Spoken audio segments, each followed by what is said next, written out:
ఆదివాసీ సంస్కృతి సంప్రదాయాలను పరిరక్షించుకుంటూ భవిష్యత్ తరాలకు అందించాలని అందుకోసం నేటి యువత కృషి చేయాలని ఆదివాసీ పర్దాన్ సమాజ్ పూజారి రమేష్ అన్నారు. ఛత్తీస్గఢ్ రాష్ట్రంలోని కచారాగఢ్ జాతరకు జిల్లా కేంద్రం నుండి పర్దాన్ కులస్తులు భారీగా బయలుదేరి వెళ్లారు. స్థానిక ఆర్టీసీ బస్టాండ్ వద్ద గల ఆదివాసీ ఆరాధ్యులకు ప్రత్యేక పూజలు నిర్వహించి ప్రత్యేక బస్సులో బయలుదేరారు. ప్రతి సంవత్సరం పుష్య పౌర్ణమిని పురస్కరించుకుని కచార్గఢ్లో నిర్వహించే జాతరకు వెళ్లటం ఆనవాయితీగా వస్తుందన్నారు.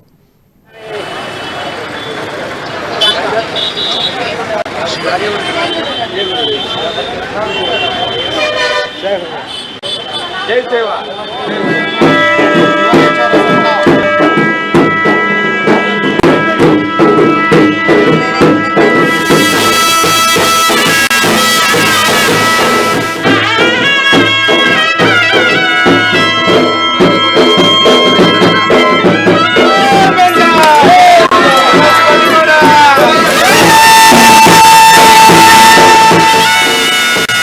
భారతదేశ వారసులైనటువంటి గోండవాన ప్రజలు మేము కంచర్గఢ్ గోండి